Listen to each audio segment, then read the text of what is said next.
Assalamualaikum warahmatullahi wabarakatuh. Perkenalkan, nama saya Sofia Nara Manggraini dengan NIM 877975523. Saya di sini akan mengumpulkan tugas 4A. Selamat menonton. Assalamualaikum warahmatullahi wabarakatuh. Waalaikumsalam warahmatullahi wabarakatuh. Bagaimana kabar kalian? Baik, Bu.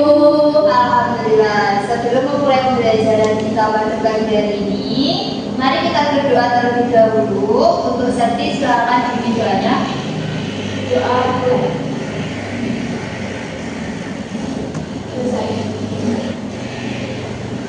Sesudah berdoa, saya absen terlebih dahulu ya.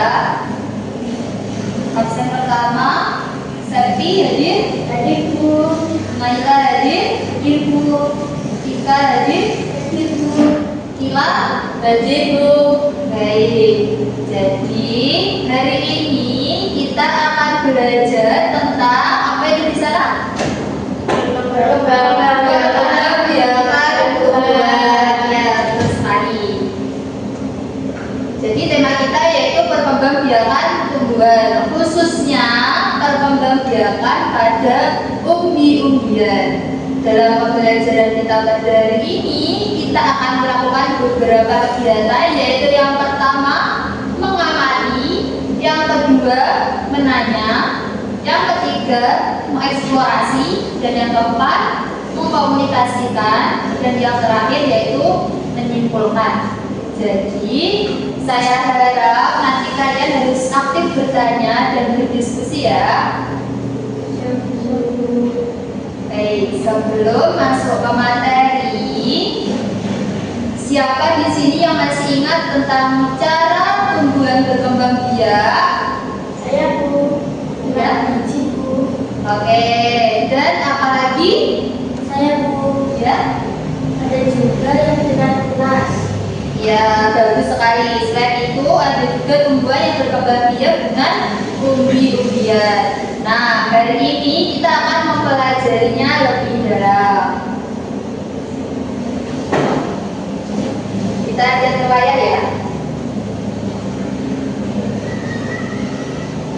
Sebelum kita memulai pembelajaran kita pada pagi hari ini, kita harus tahu tujuan pembelajarannya. Tujuan pembelajaran kita pada pagi hari ini yaitu yang pertama, kita harus bisa membandingkan cara berkembang biak tumbuhan dengan benar. Dan yang kedua, menuliskan tahap perkembangbiakan tumbuhan bawang merah dengan benar. Dapat mengidentifikasi gerak lokomotor yang ada pada permainan cabut ubi dengan benar. Nanti untuk permainannya kita kasih di pembelajaran PJOK, jadi tidak hari ini. Terus selanjutnya cara mengidentifikasi contoh sifat pengalaman sila pertama Pancasila dengan benar dan dapat menyampaikan pendapat tentang sikap pengalaman sila Pancasila pertama dengan benar. Nah, coba ada yang tahu ini gambar apa? Saya, Bu. Ya, apa? Yang panjang itu singkong, Bu. Oke, dan yang ini selanjutnya. Saya, Bu. Ya, Kanela. Kalau yang bulan itu tentang Ya, kalau ini selanjutnya. saya, Bu. Ya, kita. Kalau yang dulu itu ubi ajen. Ya, ubi jarak. Oke, selanjutnya ini yang terakhir apa itu? Dan yang kecil-kecil itu bawang merah, Bu. Ya, terus sekali tepuk tangan dulu dong untuk kita semuanya. Oke, nah sebelum kita memulai pembelajarannya lebih dalam, kita berdiri dulu, Kita mulai ini. Kita SPG terlebih dahulu. Kita pakai yang ini. Di sampingnya kursi.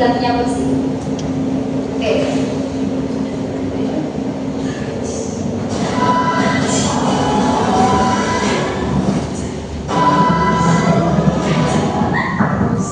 Semangat ya.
bukan dibobol. Tanaman ini biasa digoreng atau diolah dengan aneka menu lezat.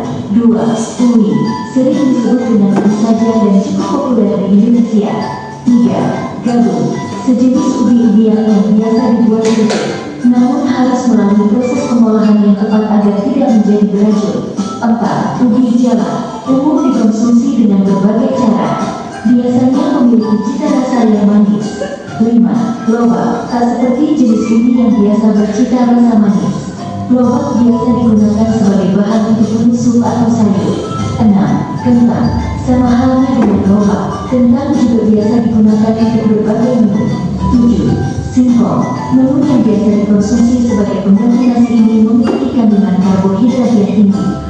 8. Bengkuang, biasa dikonsumsi sebagai bahan untuk menunjang manis. 9. Wortel, jenis yang satu ini juga populer diolah sebagai bahan untuk sayuran. 10. Bawang, bawang-bawangan juga termasuk ke dalam jenis umbi-umbian yang biasa digunakan untuk memasak. Nah, beberapa jenis umbi-umbian di atas dapat menjadi informasi untukmu agar semakin mengetahui apa saja umbi-umbian yang populer di Indonesia. Baik, sudah ya? Kembali lagi ke gambar-gambar ini.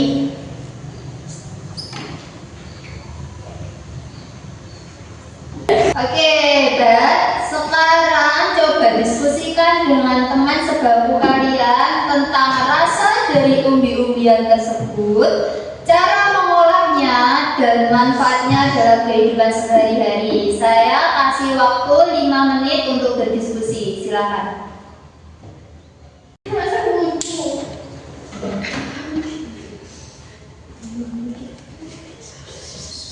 Gimana, sudah?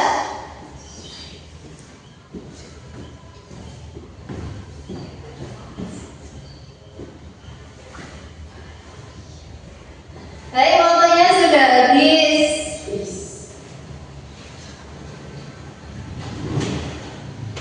Coba menurut kalian bagaimana cara umbi-umbian tersebut berkembang biak? Saya Bu. Ya. Pertama berkembang biak dengan tunas Bu. Oke. Saya Bu. Ya. Kalau bawang merah tumbuh di lapisan-lapisan. Betul sekali.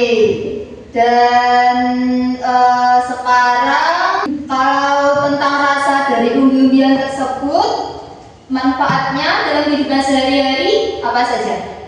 Sehingga rasanya enak Bu kalau digoreng. Ya, betul. Yang lainnya? Kentang bisa dibuat perkedel atau kentang goreng. Ya, terus yang lainnya? Ubi jalan biasanya direbus. Ya, terus selanjutnya terakhir? Kalau bawang merah digunakan untuk bumbu masakan. Oke, betul sekali. Sekarang coba buka bukunya masing-masing di halaman 30.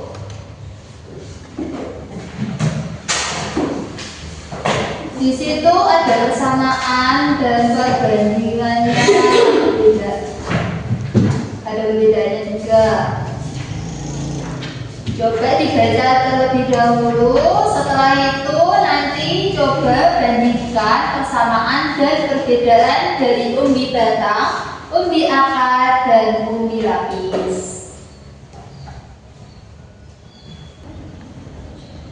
Sudah ya? Jadi menurut kalian apa aja nih persamaan dan perbedaan dari umbi batang, umbi akar, dan umbi lapis tersebut? Persamaannya sama-sama tumbuh di dalam tanah. Ya, kalau perbedaannya? Perbedaannya ada pada bentuk dan cara tumbuhnya. Sangat baik. Jadi ada lagi ya. Di sini sudah dijelaskan juga. Nah, ini persamaannya yaitu merupakan tempat penyimpanan cadangan makanan meskipun secara teknis berbeda seperti yang telah diulas tadi. Terus terletak di dalam tanah, memiliki peran sebagai organ reproduksi tanaman yang berkembang biak secara vegetatif alami.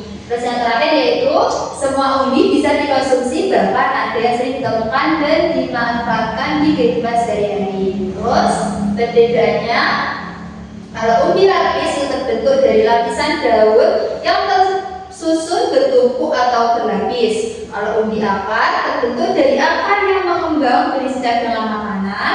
Dan yang terakhir kalau umbi batang yaitu terbentuk dari batang yang mengembang berisi cadangan makanan.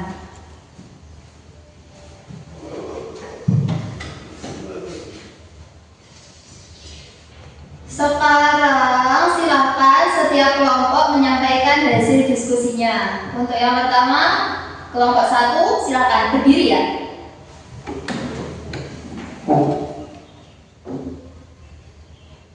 Kelompok kami menyimpulkan bahwa kentang termasuk umbi batang karena memiliki mata tunas. Oke, bagus. Ada tambah lagi dari kelompok lain? Berdiri ya kalau mau nambah. Singkong termasuk umbi akar karena akar tumbuhan membesar dan menyimpan cadangan makanan. Tepat sekali, ada tambah lagi. Bawang merah disebut umbi lapis karena tersusun dari lapisan lapisan. Bagus sekali. Sekarang ibu akan membagikan ini bawang merah kepada setiap kelompok, lalu silakan diamati bentuknya ya.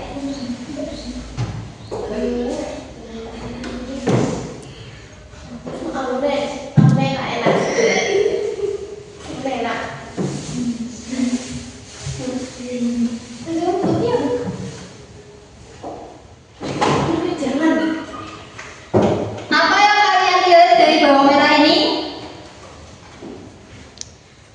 Bawang merah memiliki lapisan-lapisan. Nah, itulah sebabnya bawang merah disebut umbi lapis. Sekarang coba sebutkan contoh lain yang termasuk dari umbi lapis. Bawang putih, Bu. Benar sekali. Saat berdiskusi tadi, apakah ada perbedaan pendapat dengan teman? Ada, Bu. Saya dan teman saya berpendapat tentang singkong. Lalu bagaimana sikap kalian? Kami saling mendengarkan lalu mencari jawaban di buku. Itu sikap yang sangat baik. Ketika berbeda pendapat, kita harus saling menghargai, tidak memaksakan pendapat sendiri.